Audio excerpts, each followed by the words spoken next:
Vamos a buscar, hermanos, en Primera de Corintios, capítulo 14, versículo 24. Dice aquí, o versículo 23, por tanto, si toda la iglesia se reúne y todos hablan en lenguas, y entran algunos sin ese don, o algunos incrédulos, ¿no dirán que estáis locos? Pero si todos profetizan, es decir, hablan la palabra de Dios, y entra un incrédulo o uno sin ese don, por todos será convencido, por todos será juzgado. Los secretos de su corazón quedarán al descubierto, y él se postrará y adorará a Dios, declarando que en verdad Dios está entre vosotros. ¿Qué hay que hacer, pues, hermanos? Verso 26. Cuando os reunís, cada cual aporte salmo, enseñanza, revelación, lenguas o interpretación. Que todo se haga para edificación.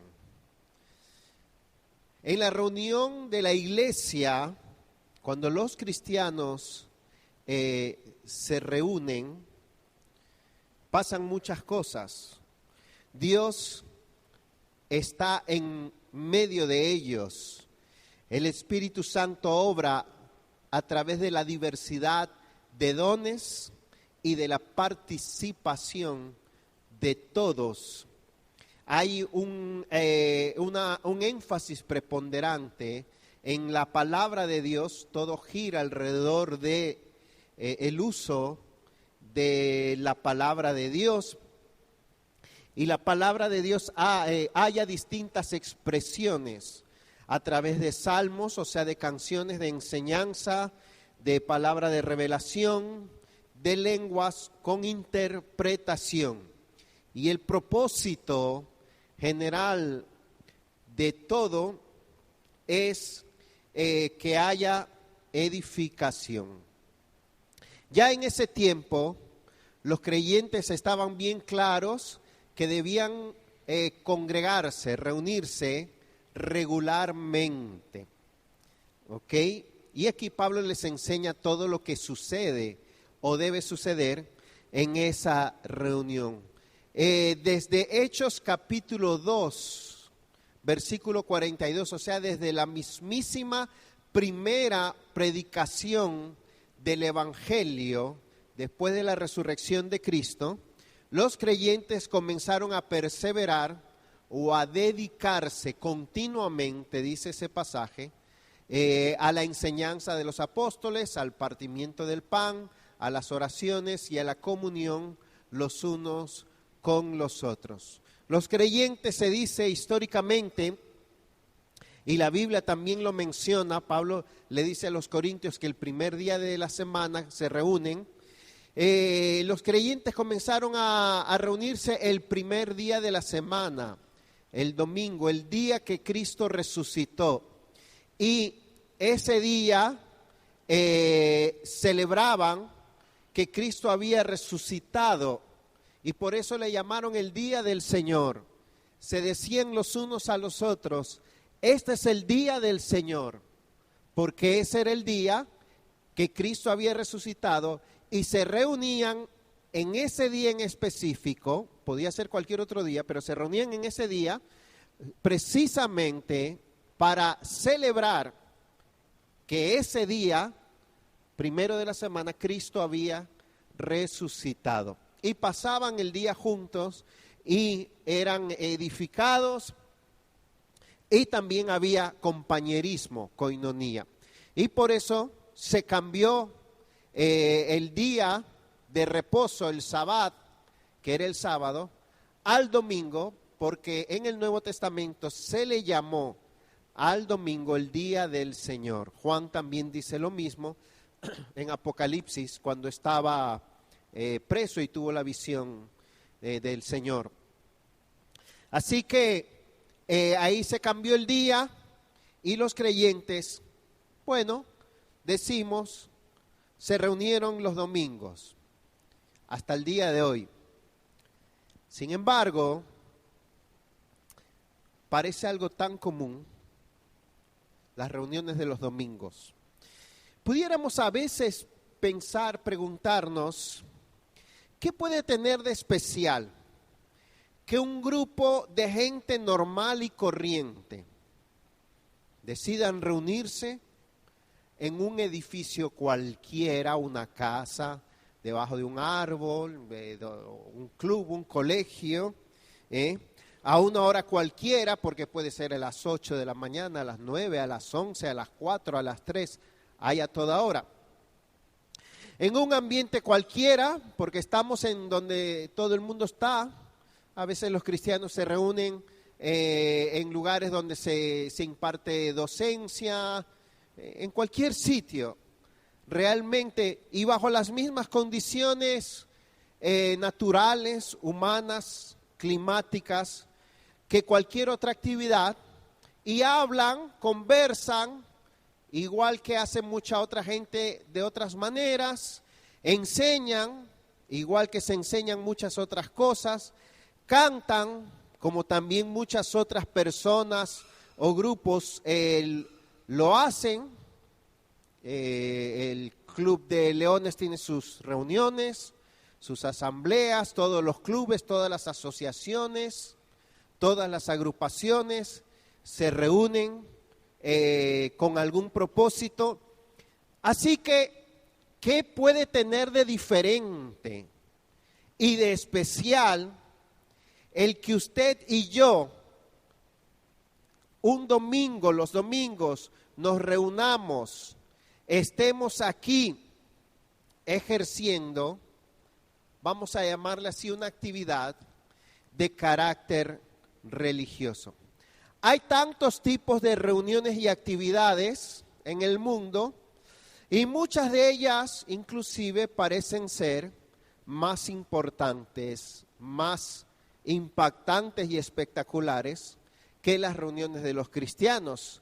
Si nos invitaran a una reunión cumbre de mandatarios o un homenaje, a una premiación, la entrega del Oscar, del Grammy o algo así, wow, todos esos son eventos que parecen tan importantes que tienen cobertura mundial.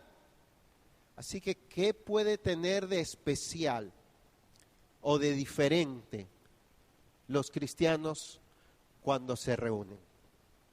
Bueno, lo primero que es único, especial, más especial que toda reunión en el mundo y diferente, es que los cristianos adoramos a Jesucristo, el Rey de Reyes, el Señor de Señores, el Creador del universo, la cabeza de la iglesia, la cabeza de toda la creación, el único Salvador del mundo, el vencedor que tiene autoridad y poder y ha vencido a Satanás, ha vencido el pecado, ha vencido la muerte, ha vencido al mundo.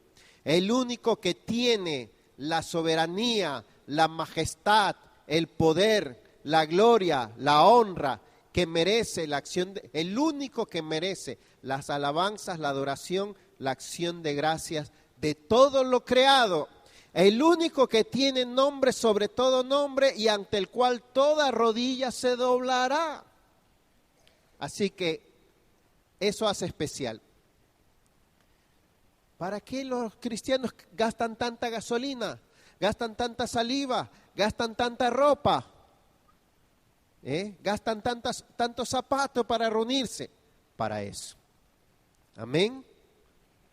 Es más importante que una reunión cumbre de los mandatarios de la ONU. Aleluya. También es especial e importante porque los que nos reunimos, aunque nos llamamos Álvaro Rodríguez, Juan Pérez, Joaquín Reyes, somos nuevas criaturas, llamados hijos de Dios. Somos el pueblo de Dios, los redimidos. Somos los aceptos en el amado.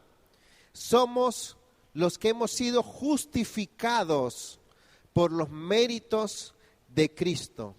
Somos, como dice la Escritura, linaje escogido, real sacerdocio, nación santa, pueblo adquirido por Dios. Somos piedras vivas, somos real sacerdocio, somos la novia de Cristo, somos la iglesia de Dios.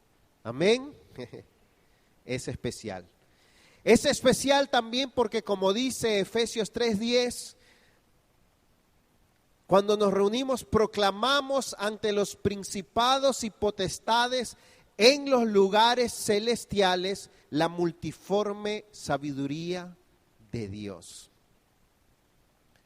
Hay testigos visibles e invisibles que escuchan, conocen y tiemblan ante lo que la iglesia manifiesta, la gracia de Dios, el amor de Dios. Cuando nosotros proclamamos la victoria de Cristo, el nombre de Cristo, algo sucede en la tierra y en el cielo y debajo de la tierra. Escuchan, no cualquier cosa. No escuchan el próximo plan decenal del gobierno, o si va a haber guerra o no. Escuchan que Cristo es victorioso, que Cristo es el Rey. Escuchan algo que dice la Escritura que aún los ángeles anhelan, que ni siquiera los ángeles tienen ese canto, ese mensaje que nosotros tenemos. Dígame usted, la reunión es especial también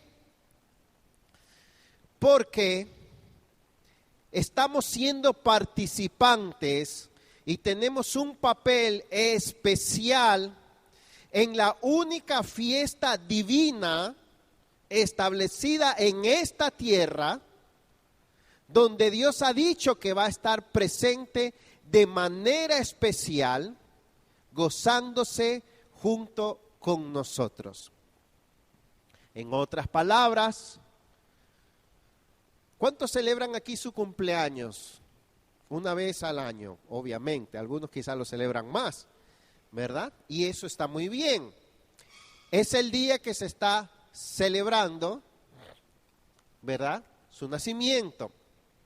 Así que a usted le rinden una especie de homenaje, de fiesta o algo así, ¿verdad?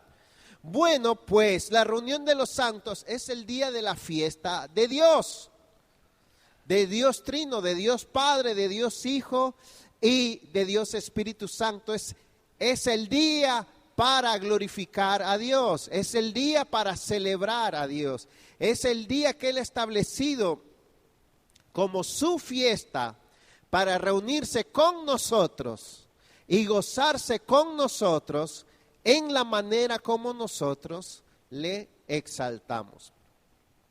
No hay cumpleaños, aniversario que se compare a este, ¿verdad? Qué lindo. Es especial también porque nosotros somos un pueblo que ya nuestra identidad principal no es de esta tierra, porque los que nos reunimos ya no somos primariamente ni básicamente de tal cultura o de tal otra, de tal clase, de cierta clase social o económica, de cierto trasfondo étnico, racial.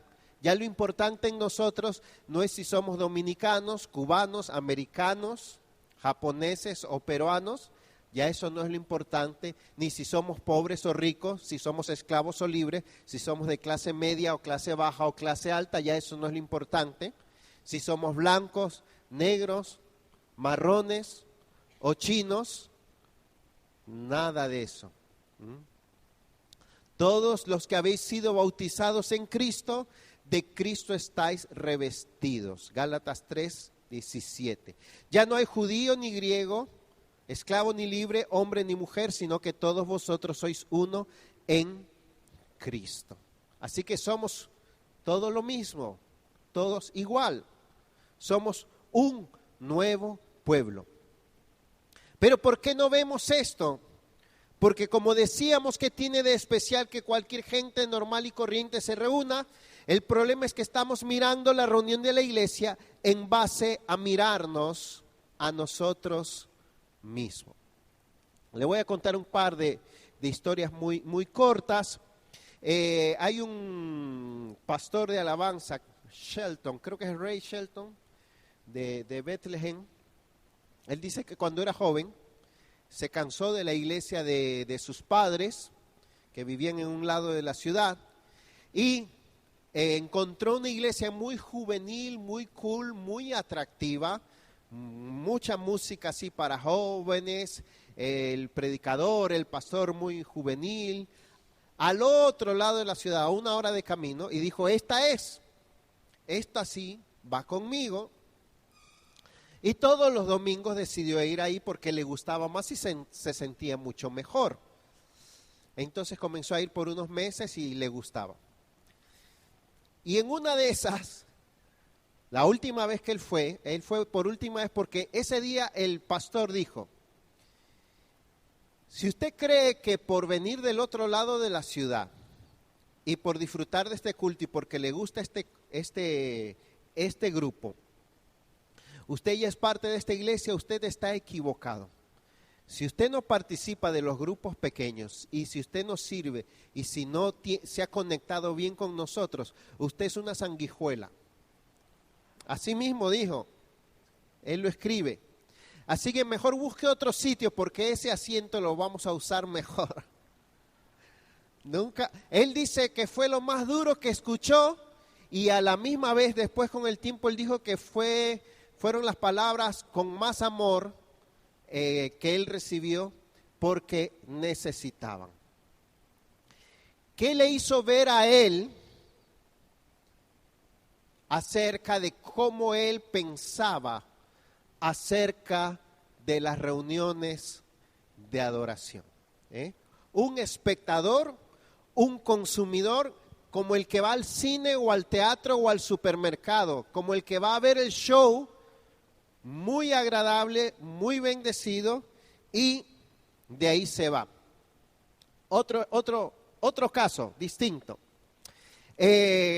Cuenta también un pastor de alabanza también, las cosas que tienen que ver los pobres, que un joven escribió, pero escribió en Instagram. Instagram es una red social que siempre sale con fotos. ¿Me equivoco? ¿Es así? Sí, yo no tengo, pero creo que es así. ¿Ok? Entonces le llegó el mensajito que dijo, el culto fue glorioso, la adoración fue muy especial y me gocé mucho porque la presencia de Dios fue manifiesta. Wow, cuando él leyó eso abrió. Déjame ver qué foto puede haber puesto este joven, era un adolescente, de un culto tan glorioso. Y la foto que tenía era el jovencito en el baño frente al espejo haciéndose un selfie. Y decía eso del culto, con su boquita de pato. Y decía eso del culto. Y él dijo, ¿qué relación tiene la cara de un joven con boca de pato frente al espejo del baño con una adoración gloriosa de adoración? Y ahí él entendió que para mucha gente el ir a las reuniones se trata de mí y de mí y de mí. Aún eso fue tremendo, porque en la cultura del selfie, si vamos a mostrar la iglesia tenemos que poner nuestra carota y no dejamos ver lo que la gente quiere ver. Uno quiere que lo vean a uno. Si vamos a las cataratas del Niágara, si vamos al Salto de Jimenoa, ya no recreamos a la gente con una foto hermosa del Salto de Jimenoa. Lo que ponemos en nuestra carota y atrás el salto. ¿Qué quiere uno en la cultura del selfie? Que la gente vea. ¿Ve? Y podemos estar en el velorio de nuestro tío Manolo, que el pobre murió prematuramente a los 45 años, y la gente está deshecha y nos tomamos un selfie. Y nuestra esposa está dando a luz con cesárea a punto de morir y nos tomamos un selfie. ¿Verdad que sí? Y vamos al culto y decimos, el Señor estuvo aquí, he aquí vuestro Dios. Y salimos y nos tomamos un selfie. ¿Por qué? Porque todo se trata de nosotros. Porque todo se trata de complacernos. Porque todo se trata de figurar y figurear. Porque todo se trata ya de mí. Por otro lado, estoy dando pensamientos para añadir aquello que estuvimos hablando en los 2 domingos pasados, que es la adoración, cuando la iglesia se reúne. Pero miren esta otra situación. Para algunas personas la reunión de los domingos no es placentera. Y tienen razón, le voy a decir por qué. Porque es un asunto que causa mucho estrés. Es decir, es simplemente un día más de trabajo donde hay que levantarse temprano. Yo hoy me levanté y tenía un sueño terrible. Estaba no encontraba mis ojos, ¿no? Y yo decía, ¿y el espejo? ¿Y dónde están mis ojos? No veo. Hay que, en algunos casos, sobre todo hermanas, hay que cambiar a los niños, dejar la comida lista, darle comida al perro, salir con todo el cansancio de esa mañana que empezó a las 6 y de toda la semana de trabajo. Y ya ustedes saben, simplemente hay que ir porque es domingo, es una tradición. Algunos nacimos viendo que los domingos es el día de ir a la iglesia y así es la vida. O simplemente hay que ir porque es un mandato que hay que obedecer y no queremos estar en malas con Dios para que Él no nos deje de bendecir, ni queremos quedar mal con el pastor o con los hermanos que van a comenzar a llamarnos porque nos van a ver mal. Para algunos, el día de reunión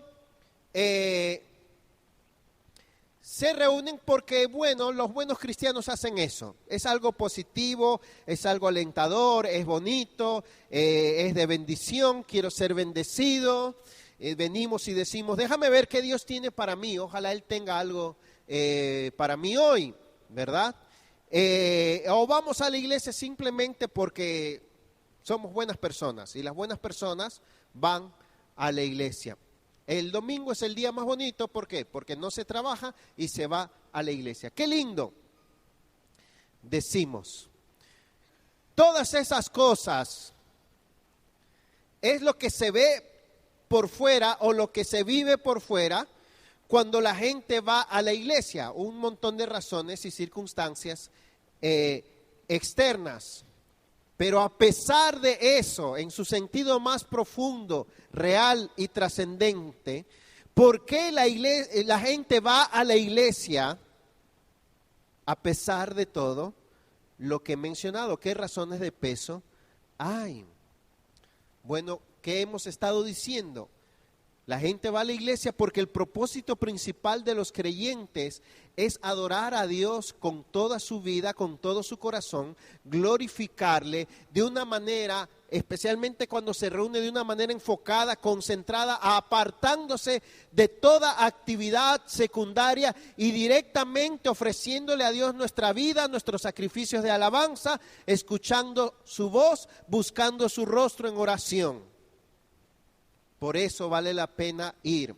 Si amamos a Dios, lo más importante de nuestra vida es agradarle, buscarle, estar con Él y adorarle. ¿Ok? Obedecerle, aprender de Él, oír su voz. Hacemos todas estas cosas cuando nos reunimos, y por eso nos reunimos, porque simplemente nuestro corazón ama a Dios y quiere adorar a Dios y quiere estar ante su presencia. David decía en el Salmo 27:4, una cosa he demandado al Señor, esta buscaré, que esté yo en su casa todos los días de mi vida. ¿Para qué? Para cumplir los domingos, no, para contemplar su hermosura y para inquirir en su templo, en su presencia. ¿Ok? Hacemos todas estas cosas no por obligación, no por tradición, no por necesidad, no por costumbre, no por deseos egoístas, no por razones terrenales ni superficiales, no porque el mundo dice que hay que ir a la iglesia. No lo hacemos por paseo o por sport o por hobby, lo hacemos porque amamos a Dios y lo hacemos porque la experiencia más gloriosa de nuestra existencia es adorar a nuestro Dios, a nuestro Padre y a nuestro Salvador. Es un asunto de que amamos a Dios. La razón, el corazón y el motivo de la reunión es la adoración. Y solo adora el que anhela adorar a Dios, el que ama a Dios, el que se deleita en Dios. El que se reúne porque tiene que venir, porque ¿qué voy a recibir? Porque a ver qué Dios me va a dar, ojalá que Él me bendiga, o hay que hacerlo, o hay que ser obediente, o me siento bien conmigo mismo, o porque así me siento ser una buena persona, o porque los cristianos lo hacen. No tiene razón suficiente para venir. El que ama a Dios y sabe lo que es adorar a Dios y estar en su presencia y postrarse ante Él, y quiere responderle a Dios en devoción, quiere responder a su gracia, ese sí tiene motivo. Así que nos reunimos a pesar de todas las circunstancias, porque se trata de que Dios nos está esperando y nos vamos a encontrar con Él. Se trata de estar ante la presencia de Dios y de responder apropiadamente a la presencia de Dios en medio nuestro, con reverencia, con deleite, con gozo, con alegría, con asombro, con amor. Las reuniones, si son de adoración, se tratan de amar la presencia de Dios cuando nos reunimos, de reconocer la presencia de Dios y de responder ante la presencia de Dios adecuadamente. ¿Por qué? Porque lo más importante de la reunión de los cristianos es que cuando ellos se reúnen, ¿qué es lo más importante? Que Dios está en medio de ellos.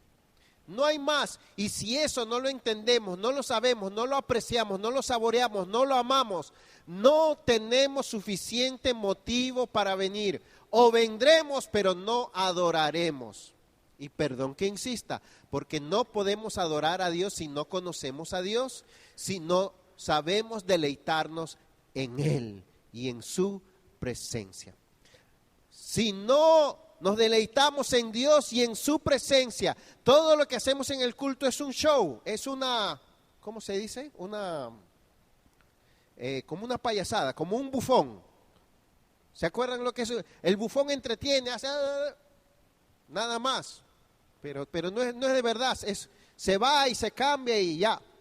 Fue falsa su alegría, fue comprada. No es así. Es deleitarnos de verdad, en espíritu y en verdad, en la presencia de Dios.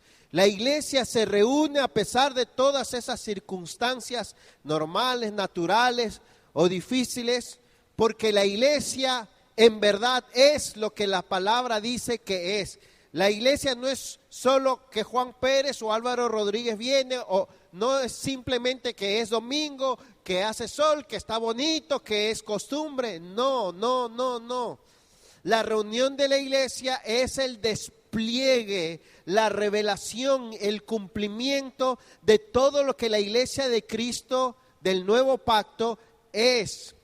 O sea que cuando la iglesia se reúne, se cumple mejor que nunca la realidad de que esa iglesia es el templo del Dios viviente, es la novia de Cristo, es el edificio que Dios está construyendo, es el rebaño de Dios, es la morada de Dios, es el cuerpo de Cristo, de verdad, de verdad.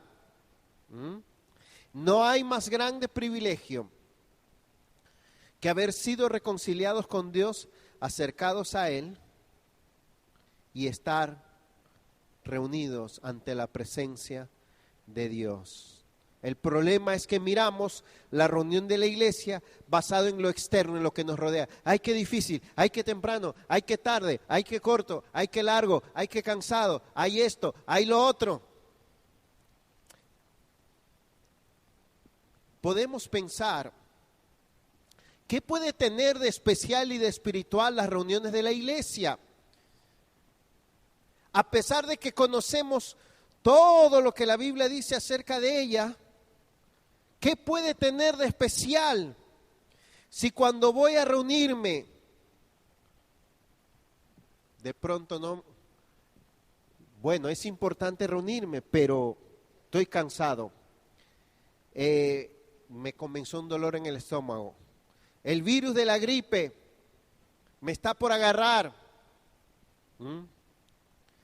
el único dinerito que tengo lo voy a gastar ahora en el transporte, en la gasolina o en el concho. Los hijos me acaban de hacer pasar un tremendo pique antes de salir para la iglesia. Quizás tengo deudas que no me las puedo quitar de la mente. El lunes hay que pagar la luz.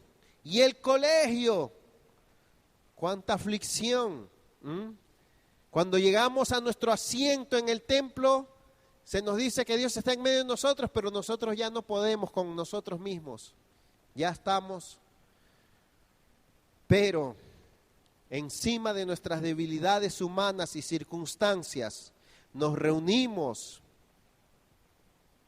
porque tenemos un Dios quien con su gracia, con su presencia, con su espíritu, ha prometido estar con nosotros, a pesar de que te sientes mal, a pesar de que estás cansado, a pesar de que no tienes ganas, a pesar de que tienes aflicciones y tristezas y pruebas en tu alma, a pesar de que has sido arrollado por un camión, a pesar de tus debilidades, a pesar de que no tienes ninguna ganas de nada, no quieres ni que te hable nadie, no quieres ni saludar a los hermanos.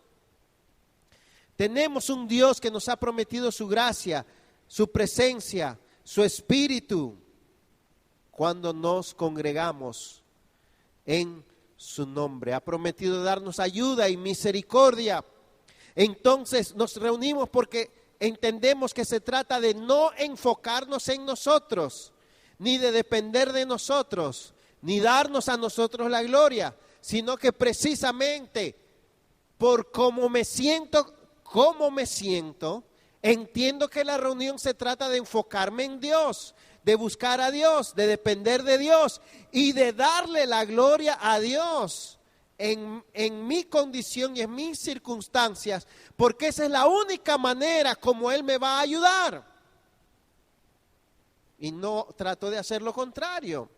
A pesar de cómo nos sentimos y de que nuestras circunstancias son reales, sabemos que el reino de Dios es justicia, paz y gozo en el Espíritu Santo, que Jesucristo ha prometido vida y vida en abundancia, que el reino de Dios no consiste en palabras, sino en poder.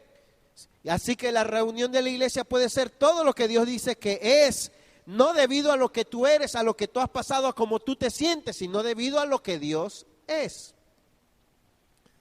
Y así es.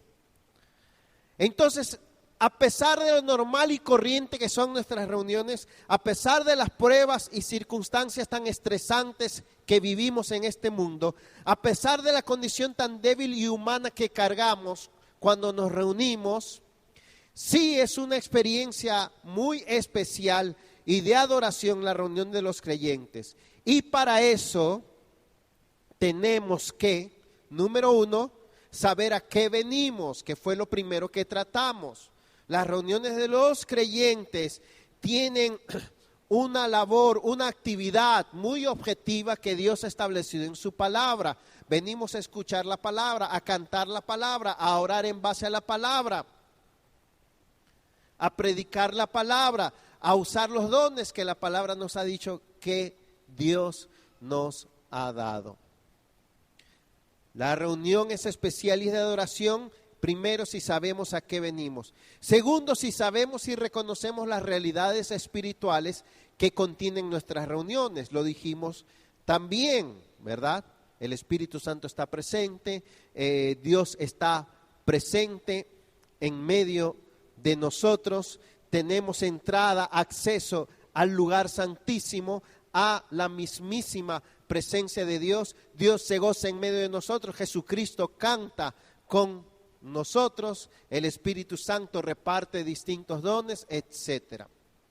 La reunión de los creyentes es de adoración y es especial. En tercer lugar, si nos preparamos debidamente para encontrarnos con Dios, y eso lo dijimos el domingo pasado. Hay que prepararnos. Y en cuarto lugar, algo corto, lo próximo que tenemos que entender es cómo es la experiencia de adoración cuando la iglesia está reunida. Primera de Corintios 14. ¿Cómo debe ser nuestra adoración y nuestra experiencia a la hora del culto? Bueno, dijimos hace varias semanas que la experiencia que la iglesia tiene es de adoración. Es una experiencia de adoración en base a los principios bíblicos que regulan nuestra adoración. Es decir, es una adoración siendo nosotros criaturas y Él el creador. Es una adoración en base a una relación personal con Dios. Es una adoración en base a lo que Dios ha revelado de Él. Es una adoración por medio de Jesucristo, en Jesucristo. Es una adoración en base al carácter de Dios. Es una adoración en base a la gloria de Dios, en base a la santidad de Dios, en base a los 10 mandamientos. Es una adoración en el Espíritu, etcétera, etcétera. Pero para que eso sea una realidad, Primera de Corintios 14, mucho de lo que sucede a la hora del culto depende, a la hora de la hora, de la dirección y la obra soberana del Espíritu Santo. Para que la reunión de adoración sea como debe ser, sea de verdadera y real adoración, la realidad, la profundidad, la amplitud, la intensidad, vamos a llamarle así, de lo que se vive en el culto, depende totalmente del Espíritu Santo, de la dirección del Espíritu Santo y de la obra o manifestación del Espíritu Santo. Hay que estar conscientes de eso, hay que estar dependientes del Espíritu de Dios, hay que buscar la obra del Espíritu de Dios. Debemos venir y reunirnos con una actitud de dependencia, de necesidad y sensibilidad a la obra del Espíritu. Así que la experiencia que la iglesia debe tener a la hora de cantar alabanzas, de escuchar la palabra, de predicar, de orar, la da Dios, la da el Espíritu de Dios. Es eso lo que hace, por llamarle eso, lo que hace que nuestra actividad, nuestra rutina, nuestra práctica, nuestro programa a la hora del culto no sea simplemente un programa mecánico, una ceremonia litúrgica, una actividad meramente humana, de hombre a hombre. Es eso lo que hace que el culto no sea una celebración mundana, no sea una rutina tediosa, cansona, vulgar, normal, que no sea simplemente una fiesta un poquito emocional. Es de verdadera adoración y es nada más y nada menos que una experiencia real y gloriosa y santa, porque Dios, por medio de su Espíritu Santo, está en medio de nosotros. A ver, aquí hay X cantidad de gente, aquí hay muchas caras, aquí me ven a mí, usted está ahí, yo estoy aquí, hay un proyector, canciones, una predicación, un mensaje preparado, una estructura, una enseñanza, unas canciones. Está usted con su voluntad, con sus emociones, con su alma, con su espíritu. Domingo, en la mañana, hay abanicos, no hay aire acondicionado, pero todo eso, ¿qué falta? ¿Qué más falta? ¿Está el Espíritu Santo en medio de nosotros? Claro que sí, porque somos templo del Espíritu de Dios, somos morada del Espíritu de Dios. ¿Ven? Esa es la gran diferencia, esa es la gran distinción. ¿Ven? Entonces, a la hora del culto, tengo que pedirle a Dios que me asista, me ayude, me fortalezca, me llene, me sature, me avive, me despierte, me levante, me resucite para probar cómo verdaderamente debo yo escuchar la palabra de Dios. Dicho de otra manera, si yo me pregunto a la hora del culto, ¿cómo, con qué vitalidad, con qué actitud, con qué corazón, con qué intención, en qué condición debo estar yo para escuchar a Dios en su palabra? No es fácil.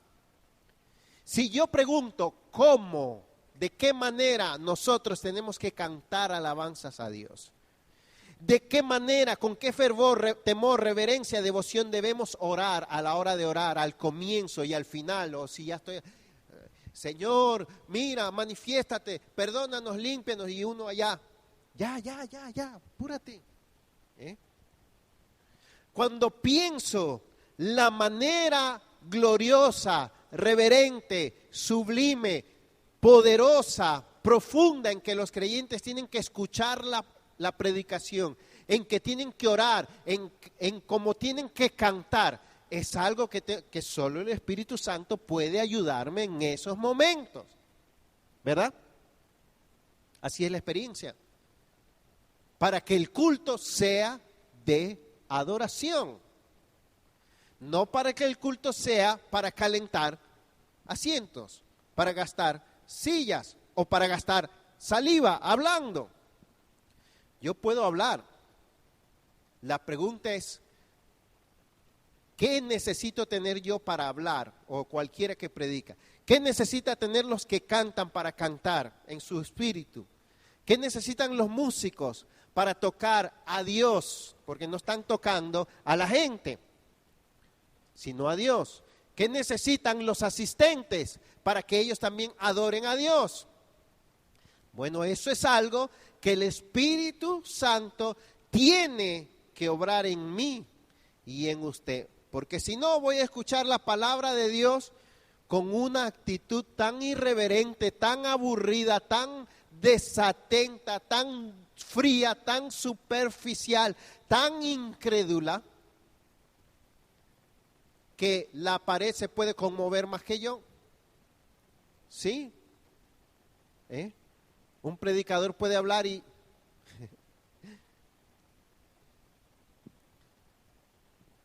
si no, a la hora de cantar, no va a pasar ni del techo, ni yo mismo me voy a creer lo que estoy diciendo. Sino a la hora de orar también. es encontrarnos con Dios en esas actividades. ¿Qué significa para nosotros congregarnos? Es una actividad de verdadera honra a Dios, respeto, reverencia a Dios. Es una actividad de verdadero deleite en Dios. Es una actividad de verdadero disfrute de la presencia y la grandeza de Dios. Es una actividad de verdadera edificación. No estamos hablando de cumplir un programa. Ya oré, ya canté, ya escuché, ya vine y ya me voy. Se acabó el culto. No. Estamos hablando de haber verdaderamente adorado a Dios, haber adorado a Dios en espíritu y en verdad. Estamos hablando de verdaderamente haberme deleitado en Él. Una cosita más. Con esto termina esta parte de la adoración cuando la iglesia se reúne. Implicaciones prácticas. Lo quinto que necesitamos para que la reunión sea de verdadera adoración es tomar en cuenta las implicaciones prácticas que ayudan o que estorban para que una reunión sea de adoración. Primero, debe haber tiempo suficiente. Es mejor quedarse largo a quedarse cortos. Porque si el culto es todo lo que hemos dicho que es, se ora, se busca a Dios, se deleita en Dios, se alaba a Dios, se escucha a Dios. Wayne Grudem lo dice de esta manera en su teología sistemática. Él dice, los diferentes aspectos de un culto de adoración requieren diferentes actitudes y estados mentales, emocionales y espirituales. Además de la intervención del Espíritu Santo, añado yo. ¿Qué quiere decir eso? Que cada aspecto del culto que requiere distintos estados mentales y espirituales o emocionales, como la alabanza requiere uno, la oración otro, la enseñanza otro, tienen que cumplir su propósito espiritual. Y generalmente esas cosas por eso llevan tiempo. Me di a entender. Si usted canta a Dios, esa actividad requiere un estado mental, una condición de su corazón. Y usted comienza y usted está como que lo han amarrado con cadenas a la silla, que tiene un peso que no puede ni cantar. O siente el ambiente una pesadez que parece que le han dicho a cuatro, vamos, empujen ese tren. El tren es la iglesia, vamos, ya, los sugieres, por favor, ayuden a los músicos. O usted, quién sabe cómo está. Y de pronto el Señor lo fortalece para cantar a Dios de todo corazón. Y después del primer minuto, terminamos, hermanos, siéntense. Entonces, ¿pudimos darle a Dios la alabanza que Él quería, que Él merecía? No. Eso requiere tiempo. ¿Verdad que sí? No solo la alabanza, también la prédica, pero también la oración. Uno no puede venir y, Padre, estamos aquí, tú sabes. Amén. Óyeme, a veces uno viene con el corazón deshecho. O a veces uno viene con el corazón sucio. Tiempo. Implicaciones prácticas. Tiempo. Si fuera por tiempo, si fuera por mi alma, yo necesitaría 2 horas antes del culto, de verdad que sí. Y siempre me acuerdo de los hermanos de Cuba, que llegaban horas antes al culto y manejaban a veces 1 hora o 2 en bicicleta previamente para llegar al culto. Óyeme, pero esos cultos eran especiales por el hambre que había y por la búsqueda que había. Tiempo. Segundo, algo que también Wayne Grudem dice tratando el tema de la adoración. Él lo dice de esta manera. Existe el peligro de utilizar una forma en exceso y que se convierte en una rutina sin sentido y una vana repetición para la mayoría. Si siempre canto la misma canción, si siempre oro de la misma manera, en la Biblia no hay tal mandato. Cuando usted ve en los hechos y en las epístolas, los apóstoles no oraban siempre el Padre Nuestro de la misma manera. No. ¿Ve? ¿Por qué? Porque si siempre lo hago lo mismo, existe el peligro, nuestra tendencia, que el mismo Señor advirtió, por las vanas repeticiones. Eso es importante. Tercero, evitar lo irreverente, lo profano en el ambiente que establecemos para honrar a Dios, en la estructura de nuestras reuniones. Yo les conté una vez de una reunión en la iglesia, que era una vigilia, que el programa principal fue contar chistes. También mi esposa y yo estuvimos en un culto que se paró la alabanza y a mitad se dieron anuncios y la esposa del pastor dijo, queremos decirle que fulanita ya tiene Facebook. Todo el mundo aplaudió y de ahí siguió con las alabanzas.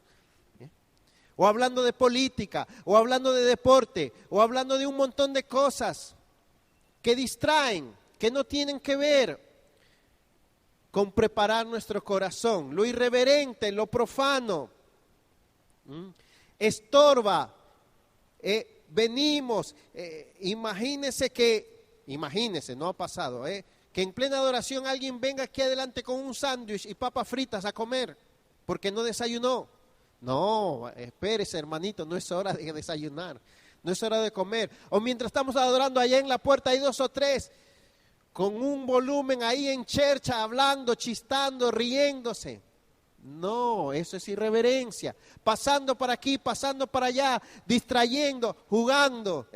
Un niño rabiando ahí, tirándose de cabeza y la mamá lo deja ahí al lado y todo el mundo está...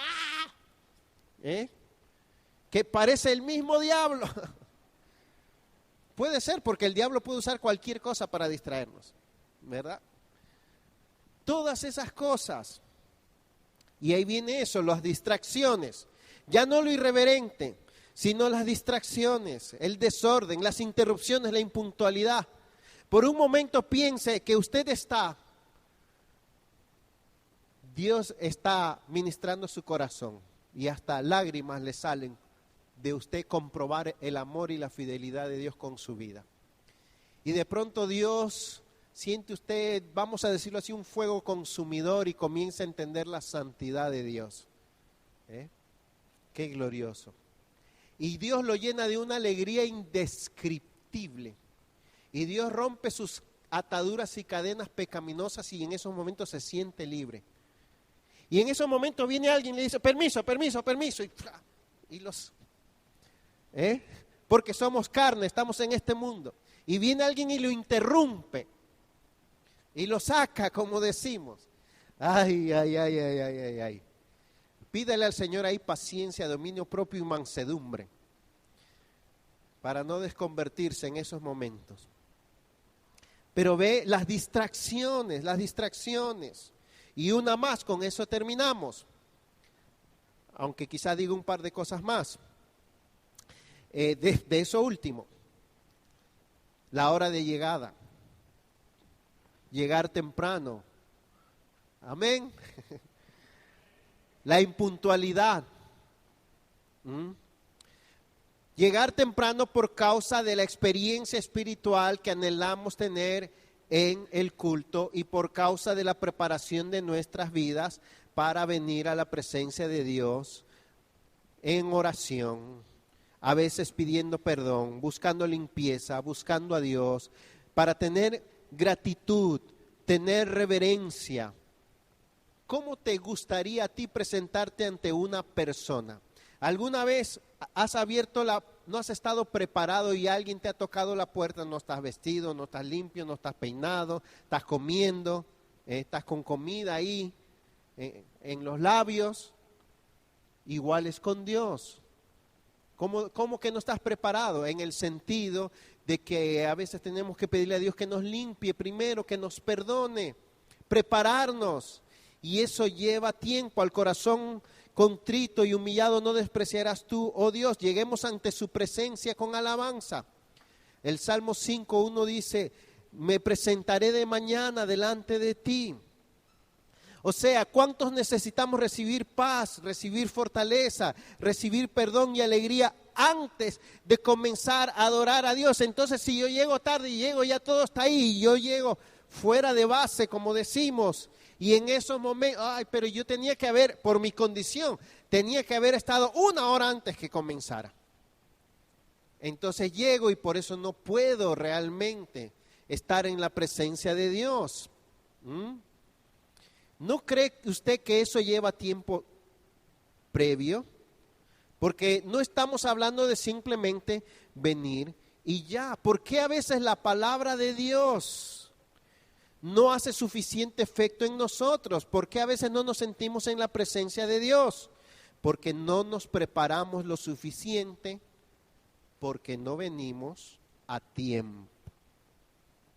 ¿Por qué pensamos que, por ejemplo, para hacer nuestro trabajo diario, para estudiar bien, para comer, para hacer esas actividades, sí debemos llegar temprano, pero para adorar a Dios en espíritu y en verdad, ¿por qué pensamos que no necesitamos llegar temprano?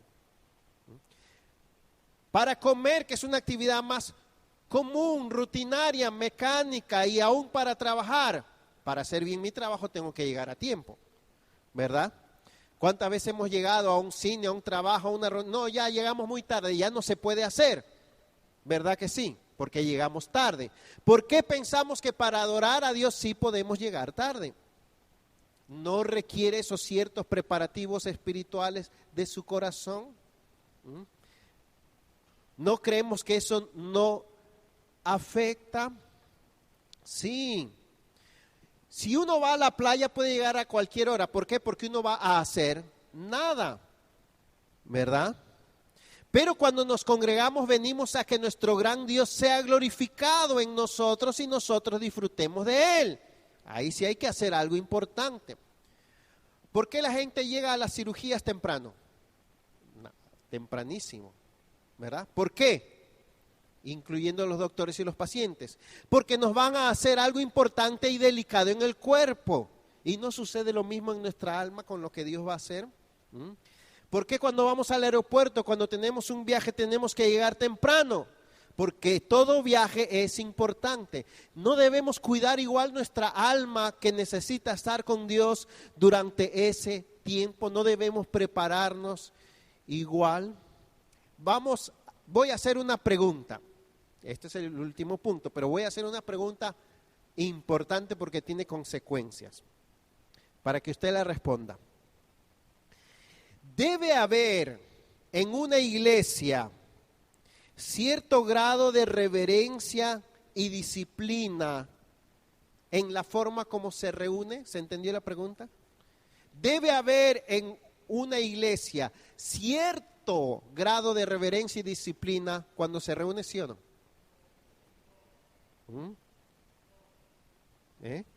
Debe haber cierto grado, yo estoy de acuerdo, ¿verdad? Ahora junte con esa pregunta la siguiente. Debe haber, usted ha dicho que sí, aunque sea algo de reverencia y disciplina.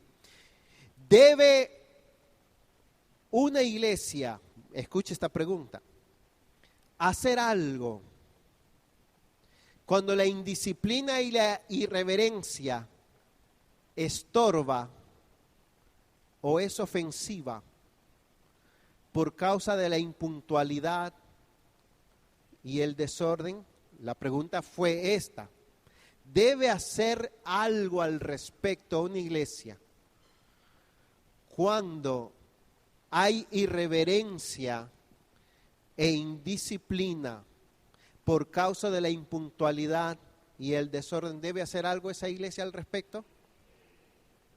Bueno, ustedes han dicho que sí. Ya. Ustedes dijeron que sí, no fui yo. Así que vamos a ver qué va a pasar a partir del próximo domingo.